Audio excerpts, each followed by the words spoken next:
チャートの来週が見えてくる。して株の手法、逆に利用してやれ。この話をすると機関投資家から暗殺されそうで解説している投資チャンネルはほとんどないして株。このして株知らずに買ってしまうと養分にされます。稲子とも呼び、投資の教科書でも損するパターンでバカな初心者として描かれがちですけど、投資家一度は体験する株中級者への登竜門であります。なんで負けたんだ。これを運のせいにしている人は僕たち、機関投資家の養分になり対処していく。こんな人が世界に増えると既存の投資家は都合がいい。新NISAも養分候補の国が集めていたとしても素直なチャートになるし、投資家は儲かるから都合がいい施策です。僕もして株の養分になって負けたことがあって、理由を山中のホテルを買ってね、こもって考えたことがあります。あの時はまたサラリーマンだったな。負けた理由がわからない。チャートで何が起きてるか、情景がわからない。何が起きてるんだ。教科書に載っているくらい頻繁に使われる手法、して株の存在を知る。今まで機関投資家にやられたんだったら、逆に利用して便乗して利益を出してやりましょう。やられたらやり返す。バレ口だ。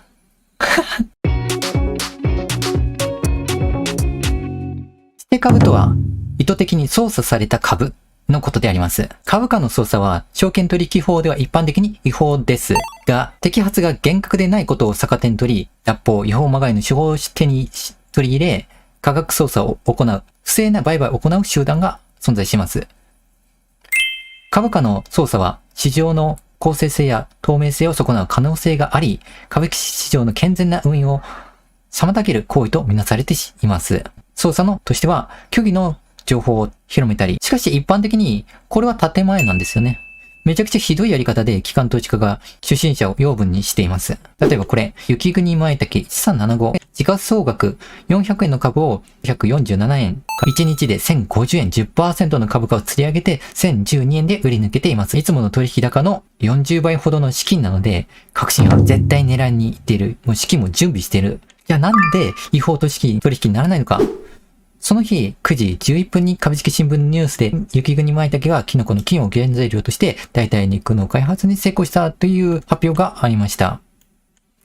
好材料があった。正当な株価上昇だったという建前を守っているんですね。いやー、どう見てもおかしい。ニュース発表9時11分でその時にすでに1050円のピーク。出来高40倍円の注文から絶対インサイダー取引でしょう。セーフじゃなくてアウト。でも判定するのは結局身内の国だから黙認状態。1012円で135万株の取引。初心者投資家はトランプの馬場を抜かされている状態。なんてかわいそうな人たちなんだ。そう感じる人。甘い。株取引、文字の通り相手との取引なんです。トランプゲームにかけてるのは相手も自分も同じお金。相手の行動を予想した方が負けにくくなる。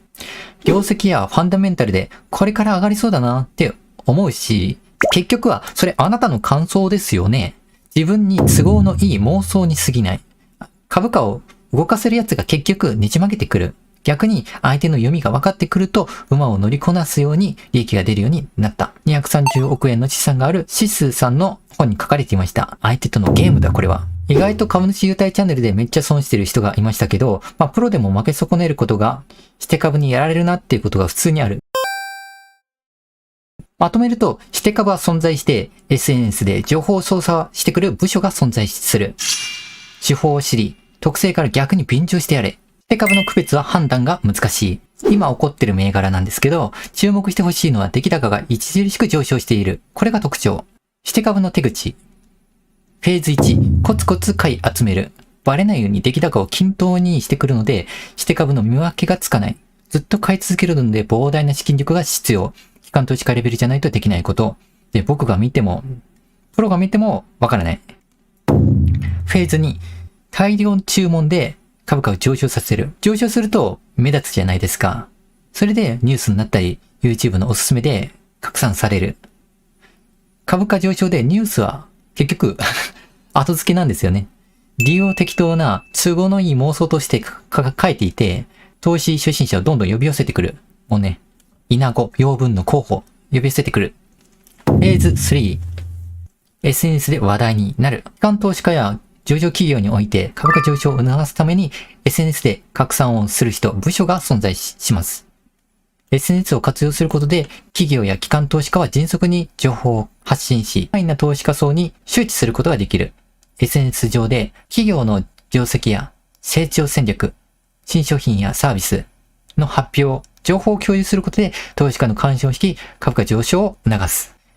聞こえはいいですけどね。もちろん部外者以外は入れないし、セキュリティカードを2回も通さないと入れない場所もあったり、会社の人であってもやっぱりカードを持たないと入れない仕組みがあるんですよね。はい、SNS 拡散アカウントもたくさんあって、今この株今から上がりそうとか、ね。あたかもみんながこう騒いでいるような演出ができる。あのお店すごい行列並んでるからうまいんだろうな。じゃあ並ぼうって。で、初心者の投資家がどんどん並んでいく。フェーズ4。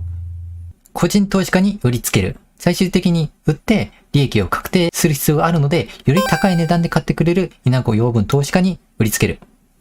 何も知識がない人に買わせる。機関投資家は売り抜けている状態もすでに。これが一連の流れです。冒頭でも言った指定株は相手などの取引、SNS 手法で儲けることがよく使われている手法。まとめ。指定株は株価上昇の理由は後付けなんですよ。SNS で話題にして動き始めたのを演出。情報弱者の初心者に売りつける。指定株の特徴。時価総額が小さい。100億円以下。出来高が少ない。操作しやすいから。出来高が低いということは注目度が低く、話題にすると一気に資金も集まってくるから効果が高い。さすがにみんなが知っているトヨタとかソニー、ホンダとかは普通はなりません。もう一つは不動株が少ない。20% 以下が目安。不動株とは市場に流通している株で僕たち一般人が購入できる株。じゃあここに出しているゆうちょ銀行は危ないのかって。これは時価総額が 4.1 兆円あるので 10% 不動株の絶対数が多い。4100億円の時価総額相当だから安全。一方、筆頭株主が持っている株は特定株と言われて売買には制限がある。短期間での売買はできないとか、通常は経営者は特定株は売りません。しかしもちろん合法で特定株を大量に取引することもできる。証券取引法を知っているとチャートの読みに寄与し、この先のチャートの読みの精度を上げていくことができる。だから勉強って大切ですよね。ちなみに不動株と特定株を足しても 100% にならないじゃないですか、これ。これは未公開株といって流通もしないし特定株のように売買もできない。完全に固定された動かない株です。これらの不動株を確認できるのは指揮法の株主構成比率に記される銘柄。貸借とは信用売りができる銘柄のこと。ここに貸借って書いてあるじゃないですか。一方できないのは信用と書かれてるんです。信用取引ができそうなイメージがありますけどね。正直、この貸借銘柄は株価に与える影響は限定的なものなので、機関投資家でも一般的には現物のやり取りしかしない。だから、インターネットでは指定株になりやすい銘柄で貸借銘柄ってあるんですけど、僕は無視していいなと思います。あくまで指定株になりやすい傾向であって、東証プライムの時価総額が大きい企業でも対象になることがあります。さすがにトヨタ自動車とか時価総額が 31.2 兆円あるのでストップ高にできるようになったら、膨大な資金国家予算のレベルが必要になるけどね。あの時買ったら上がったのにで、今買って含み損を抱える人って多いんですよ。それはどうしてか。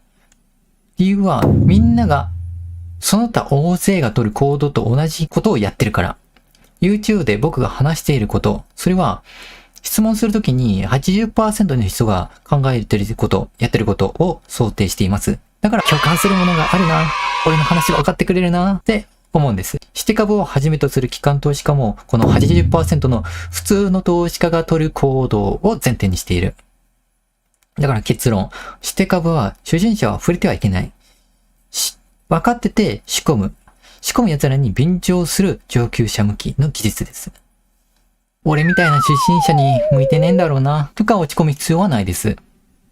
短期で利益をつかもうとするから無理して選択肢を狭くしている。そこを機関投資家のプロがついてくる。ここで改善すべきなのはリスクのコントロールです。高配当の長期投資に手法を切り替えるとライバルと戦うことがなくなる。出来高が安定するときに買いは仕込んで、あり地獄のように配当金と優待をもらい続ける。で、アルゴリズムの設定で値上がりを機械に監視してもらい、一瞬で 3.5% 下がった時点で利益確定する。別にこれを見逃したとしても、嵐みたいに数日すると株価はまた落ち着いてくる。利益の出し方は、配当金や優待で利益を出すインカムゲイン、それと値上がり益で利益を出すキャピタルゲインがあります。負けやすい原因はキャピタルゲインで一攫千金とか勝負しに行く人。挑戦する回数が増えるほど致命的な損失をする確率が増えていく。つまりリスクを自分で高めて初めてゲームをするテレビゲームでもハードモードを初期画面設定で自分で選択している状態なんですよ。投資は本来お米とか農業のように時間をかけて成長を見守ること。意外とお金は勝手に増えていくものだから減らないで。そこがインカムゲイン系の投資家。僕は基本系はその不死的なインカムゲインで長期保有を前提に購入します。アルゴリズムで配当金の2倍以上の値上がりがした時に売られる。そういう値段設定。2022年は利回り 32.002% で3年間の利回り 20% 以上をやっています。資産は600万円しかないニートなんですけど、生活費より利益の方が大きくて今の生活を送っている。結論。でも株は儲かりやすい。長期目的で株は購入するけど、アルゴリズムの注文設定で途中でそれ以上の利益確定する場合がある。値上がり益、キャピタルゲインはおまけで期待しない方がいい。値段設定に感情がないから損失が他の人より少ないし、自分の間違いを認めるとか、機械の設定にしてるから負けないことが確立している。これはみんなもできること。楽天証券のアルゴリズムの解説っていうのはまたの機会にしたいですね。コスモエネルギーホールディングス配当利回り 5.2%。今回して株をテーマに取り上げたのは結構意図的に操作されている株価が多いから。日経平均が 33,195 円。現時点で、動画公開の時点ではさらに値上がりしていることでしょうね。投資主体別売買状況。高すぎるだろう。マジかよ。こんなに上がるとは。売れ。個人投資家や信託、銀行、4月からずっと売却してるのに、海外投資家が前人未到で買いの一点張り。皆さんも現金比率が高くなってませんか？株価が高騰して完全に後手に回ってしまった。それでも一定数金額が必要です。80% は株比率を維持していきたい。注意点、外国人投資家がいるタイミング、売りに依存する。アルゴリズムの設定で撤退の値段を常に監視させる必要があるな。また 9% のリスクを許容して投資していく勇気と冷静さが求められる。また高い安いの基準が変わってくるかもしれないな。というわけで、買い時の銘柄をピックアップしました。コスモエネルギー、雰囲気に違いが出てきたんですよね。まず5月12日大量の売り、チャートは大きな陰線の下がり、それから一瞬食いついてくる投資家に売りつける。5月31日、2回目の大量の売り。これも市場を受け入れてチャートは陰線の下がり。また揺さぶりをかけてお金を巻き上がる。なんと、いやらしいやろ。6月22日3回目の大量の売り。この時、従来と様子が違って、上げようってする機関投資家が現れてきました。午前中はプラスに4270円になったんですけど、これに基づいて、それに気づいて3954円で大量の売りで異なる機関投資家がぶつかり合った珍しい状態。次の日、6月23日、この2日間で通常の10倍の出来高。値動きがこれまでと異なり、売りと買いがバチバチ打ち消し合っています。どちらの機関投資家が主導権を握るのか、方向感に乏しい状況ですね。四季報、株主構成、特定株、不動株、配当利回りが 5.2% と今買ってもいいんですけど、どうせ買うんだったらもう一回穴を掘ると予想しています。理由は、動画前編で説明したして株、意図的に下げトレンドが決まっている状態。して株になりやすい不動株 20% を大きく下回る 7.2%。僕たちが売買できる株のことですね。今は特定株を動かしそうな人物像が思い浮かばないような構成。不動株の 7.2% の範囲で株価を動かしている。特定株は売買できないわけではないけど、議決権が必要だったり、このように統制が取れない構成だと頻繁には少なくとも動けない。筆頭株主、ドーソンが 1.7% で記載されているので、それを下回る資金で仕掛けているのかな。だから短期間で売りと買いを完結させて、資金をリロードしないといけない。結構全力で動かしているのかな。配当利回り、安全性、気まぐれ、記念配当、誤差ではないか、減配しないかの確認。一度も減配はなく、方針が増配になって、来年はさらに 50% 増配の予定。150円の時点で配当性志向は 20% 以下で、まだまだ余裕。結論、配当は維持できそうだけど、石油の為替とか地理にも影響することを留意しておこう。PR、PBR、ROE、事業内容、業績。売上の 100% は石油関係、単純でわかりやすい。指標は割安ですけど、石油業界自体が割安なので、業界別で比較してみる。PER、指標は割安なんですけど、石油業界自体が割安ので、業界で比較しています。PR、NS を比較して一番収益率が高かった。ROE、NS の 5% 期待外れ値かな。出光の 15.7% よりは資金効率が悪い。結論エントリーしても妥当な水準で問題点はない。時価総額3392億円と大きいですけど、実際に流通する株、つまり不動株が 7.2% なので乗算すると、実際には244億円の流通株、小型株と変わらないのかな。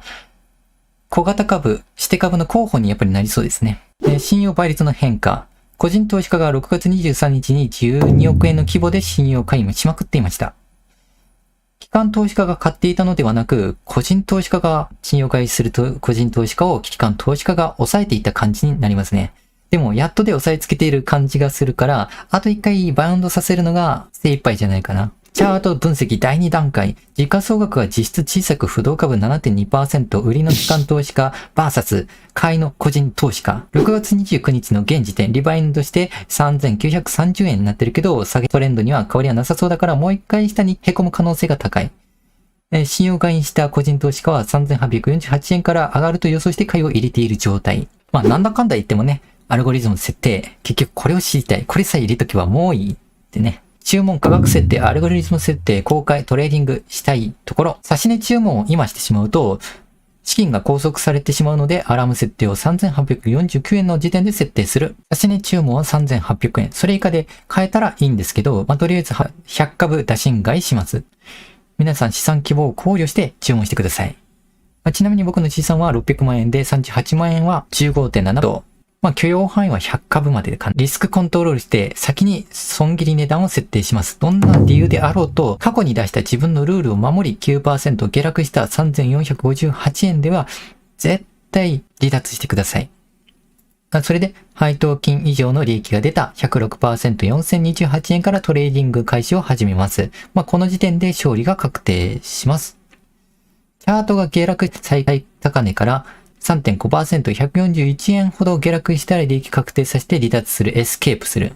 最後に皆さんに質問聞きたいことがあります。動画の需要で結構悩むんですけど、銘柄スナイパーでチャート予測と株価設定コーナーをこれもっとね、銘柄を増やすべきなのか、それとも株講座を実践を踏まえて1、2銘柄にするか、値段設定を聞きたい方はコメントで1番。株価講座で実践形式で1、2銘柄紹介するのを2番。コメントで記入お願いします。今日もビジネスとお金について考え、投資のすすめ YouTube チャンネルです。当チャンネルはパパに株の情報を教えて家賃を免除してもらうチャンネルです。みんなもお金を増やす機会をつかんで大切な人を幸せにするために強くなっていきましょう。それでは皆さん、遊びの仕事も全力で楽しんでいきましょう。本日はありがとうございました。次回の動画でお目にかかりましょう。それではごきげんよう。なんだとバカな。通れるスペースは開けてねえ。そんなとこに道路はないはずだ。お前一体どこを走ってんだ。抜かれた。俺夢でも見てんのか。今のなんだ。何が起こった。